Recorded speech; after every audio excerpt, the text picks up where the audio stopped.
Ku beri nama pedang ini Naga Puspa. Selamatkan dia. Jangan sampai jatuh ke tangan pendekar berwatak jahat.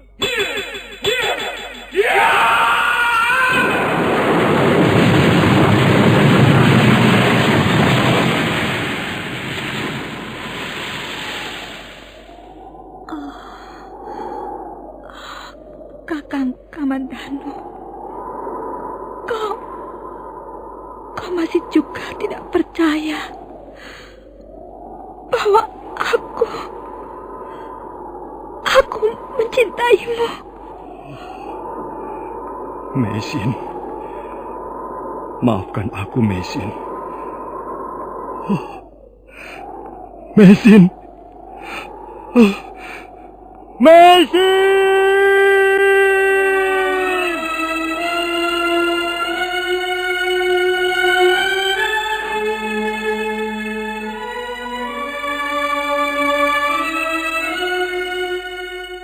Tutur Tinula.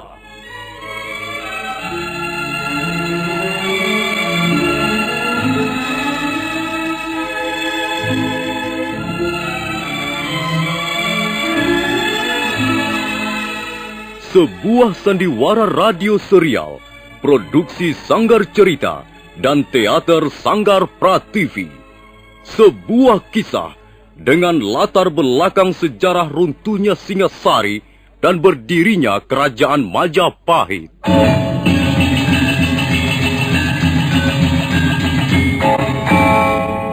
Sandiwara ini didukung oleh pemain-pemain radio yang sudah ternama. Ferry Fadli, Ivone Rose, dan Eli Ermawati.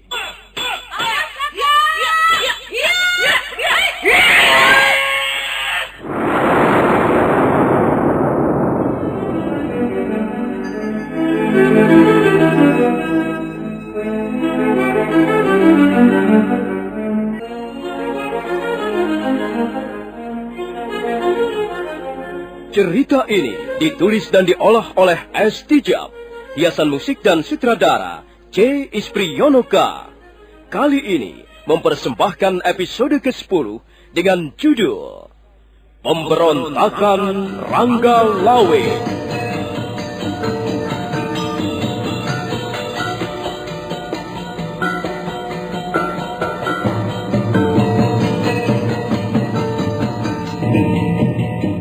Dalam seri ke-293 ini didukung oleh para pemain Ferry Fadli sebagai Arya Kamandanu, Ivone Rose sebagai Sakawuni, Rusli sebagai Rangga Lawe, Kasdu Dewa sebagai Rapodang, dan Asdi Suhastra pembawa cerita. Selamat menikmati.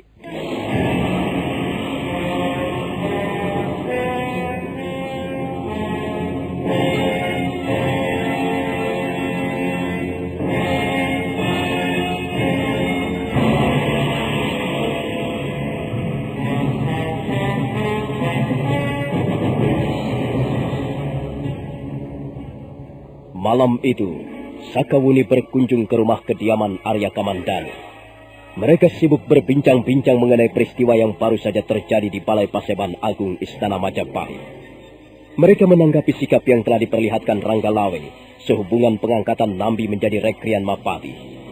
Ketika mereka tengah sibuk berbincang-bincang, mendadak terdengar derap kuda semakin lama semakin dekat. Ternyata penunggang kuda itu adalah Rangga Lawe. Oh, Kakang Rangga Lawe. Mari silakan masuk, Kakang. Mari, Kakang. Silakan masuk.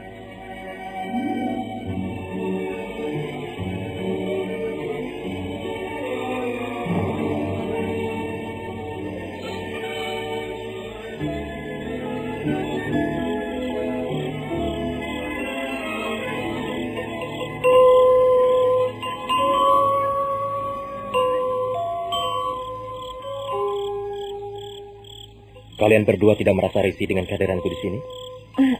Mengapa harus merasa risih, Kakang Rangga Lawe? Kita bertiga sudah saling mengenal sejak lama. Kita sudah seperti saudara-saudara kandung sendiri. Sekarang ini aku sedang disorot, Sakawuni. Aku sedang mempunyai persoalan dengan pemerintah Majapahit. Aku tahu, ada banyak telik sandi diperintahkan untuk mengawasi segala gerak-geriku. Kami tahu bahwa Kakang Ranggalawe sedang mempunyai persoalan dengan Majapahit. Tapi hal itu sama sekali tidak merubah sikap kami terhadap dirimu, Kakang. Kami biasa-biasa saja. Kalau begitu aku telah datang ke alamat yang tepat, Kamandanu. Semula aku ragu-ragu, Kamandanu. Kulihat orang-orang sudah mulai menjauhiku. Para prajurit rendahan memang masih menaruh hormat kepadaku. Tapi nampaknya mereka sedikit takut-takut, Kamandanu.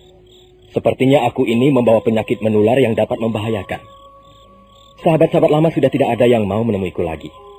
Mereka rupanya takut dicurigai, menjalin hubungan dengan aku. Seharusnya mereka tidak boleh bersikap seperti itu. Persoalan Kakang Ranggalawe dengan Majapahit adalah persoalan pribadi Kakang Ranggalawe sendiri. Seharusnya mereka tidak mencampur adukan masalah. Setiap orang mempunyai masalahnya sendiri-sendiri. Itu bagi mereka yang berpandangan cukup luas, Kamandanu. Tapi jarang orang mempunyai pandangan luas. Kebanyakan mereka dihinggapi rasa takut. Takut dipecat, takut dikucilkan, takut dicurigai, takut ini, takut itu. Pada dasarnya mereka mempunyai watak pengecut, Kamandanu. Orang-orang yang berada di sekeliling Nambi dan Ramapati pada dasarnya mempunyai watak seperti kutu busuk. Mereka semuanya pengecut dan juga berjiwa penakut. Mereka semuanya menjijikkan. Sudahlah, Kakang. Kalau memang mereka semuanya seperti itu, kita bisa berbuat apa? Mereka pun mempunyai hak untuk bersikap. Dan kita juga harus menghormati apa yang menjadi hak mereka. Iya, benar, Kamandanu. Aku pun sekarang sudah tidak ambil peduli lagi.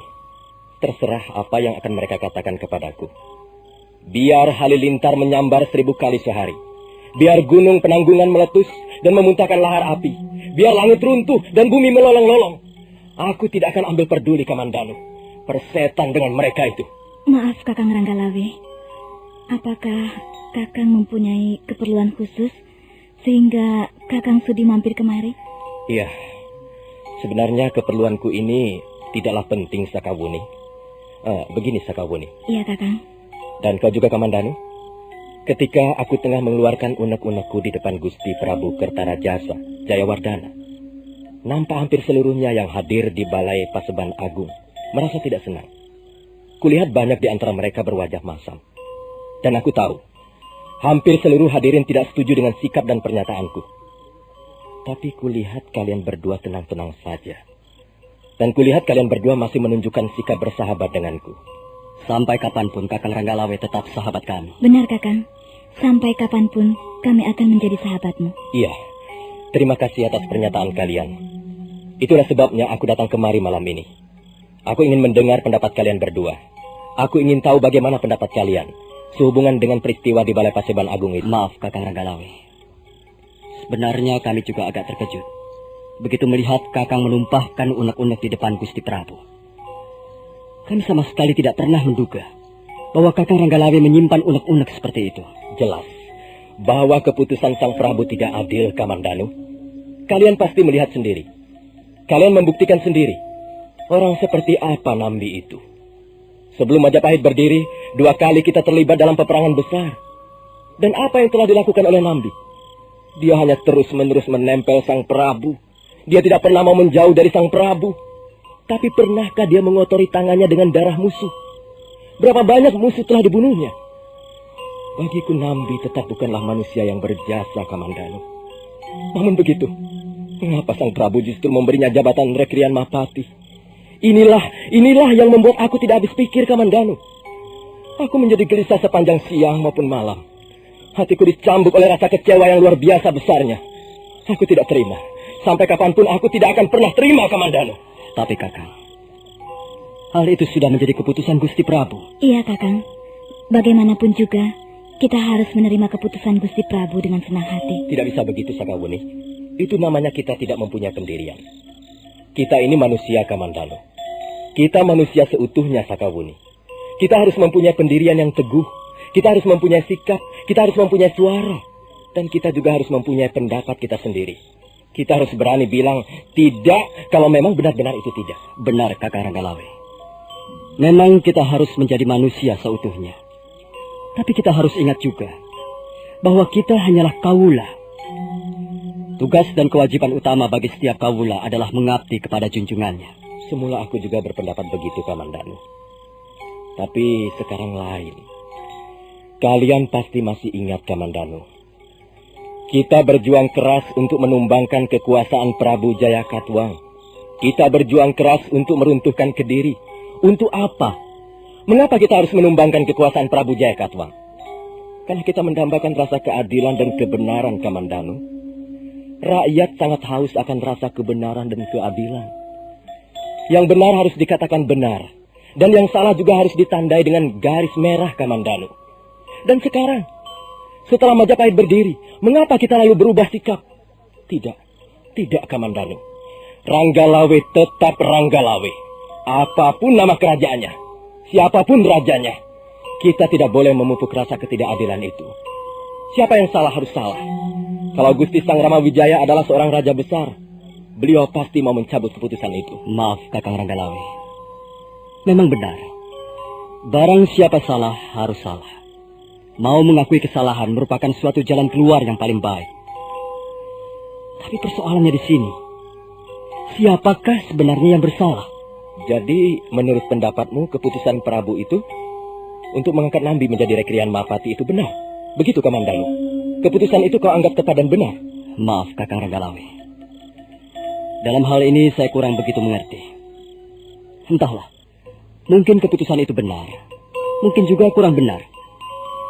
Saya hanya tahu bahwa hal itu sudah diputuskan secara resmi oleh Gusti Prabu Kertarajasa Jayawardana. Benar, Kakang Ranggalawe. Kami tidak pernah berpikir secara jelimet. Kami ingin menjadi orang-orang yang sederhana saja.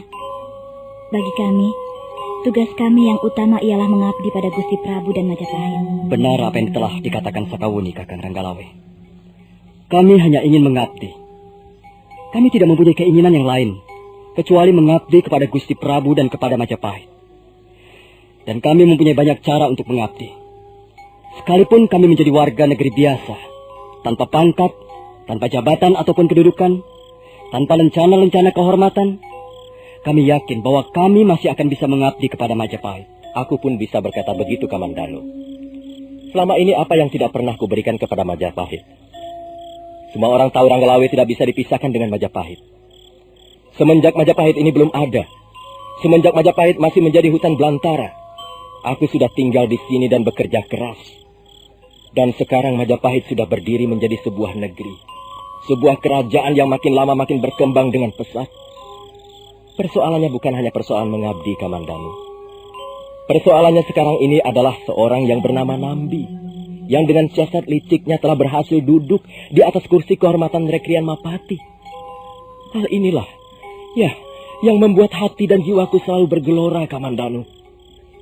Setiap kali ku ingat Nambi, orang yang hanya pandai memutar lidah itu, yang pandai menunjukkan muka manis di depan junjungannya, rasanya aku menjadi muak. Benar-benar menjijikkan. Demikian pula orang yang bernama Ramapati itu. Dua orang itu seperti saudara kembar saja.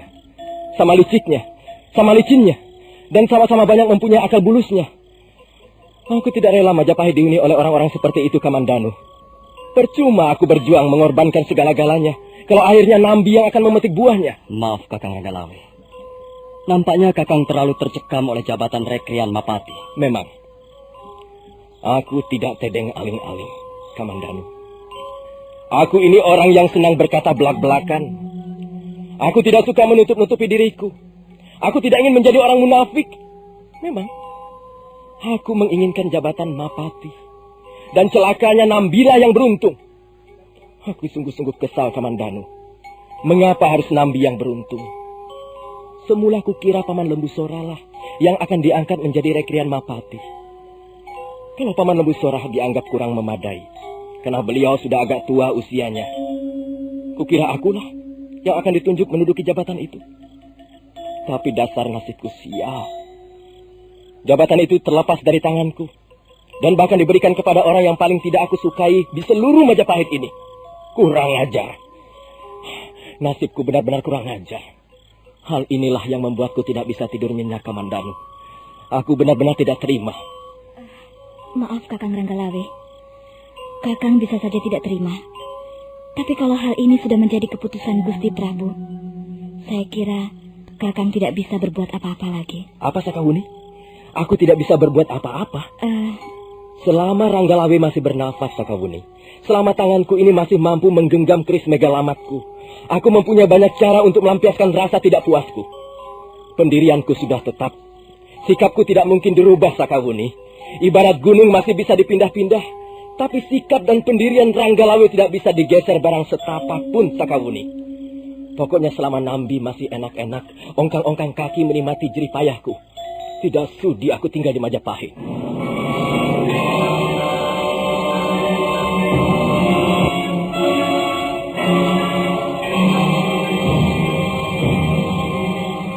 Nah, Kamandanu dan kau Sakawuni, kalau kalian bertemu dengan Paman Lembu Sora, tolong sampaikan salamku dan katakan pada beliau bahwa Ranggalawe sudah berangkat ke Tuban. Aku pergi sekarang. Kasihan Kakang Ranggalawe. Iya, kasihan Kakang Ranggalawe. Tapi rupanya dia sudah memilih jalan hidupnya sendiri, Sakawuni. Tidak seorang pun akan bisa menghalang-halanginya lagi. Tidak seorang pun akan bisa mencegahnya.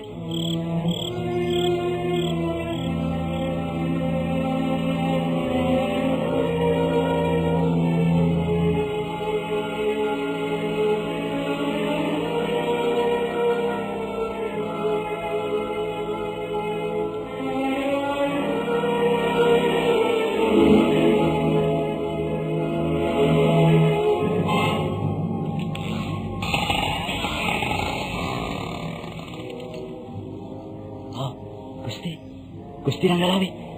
Mari Gusti, silakan masuk. Aku tidak lama, Rapodang. Gusti Ranggalawe kelihatannya sangat lelah. Mari Gusti, mari silakan duduk. Hamba akan membuatkan minuman untuk Gusti. Terima kasih, Rapodang. Aku hanya sebentar saja. Ya, Gusti. Hamba tahu apa yang sedang Gusti rasakan sekarang ini.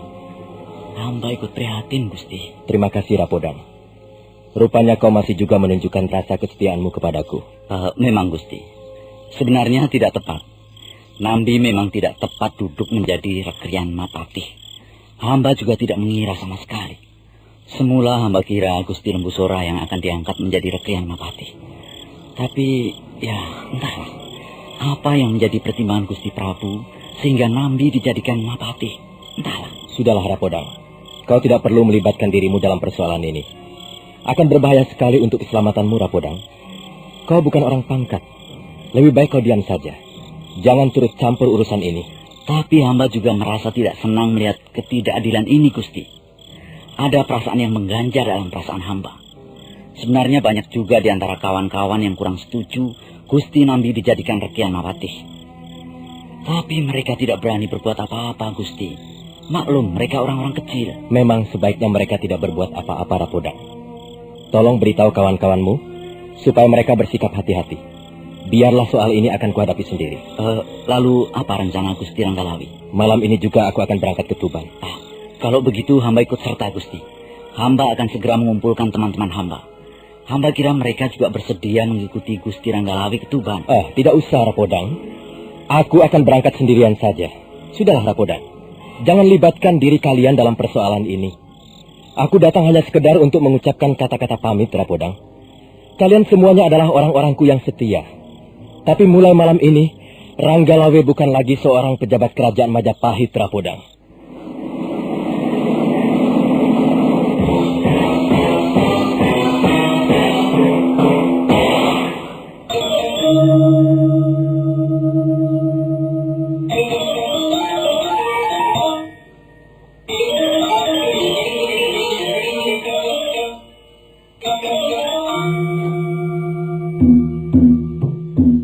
Rapodang memang sudah sejak lama menjadi orang kepercayaan Ranggalawe. Rapodang merasa sangat terharu melihat nasib majikannya. Tapi nampaknya Ranggalawe tidak ingin melibatkan Rapodang dan teman-temannya. Ranggalawe bermaksud menangani sendiri persoalan yang sedang dihadapinya dengan Majapahit.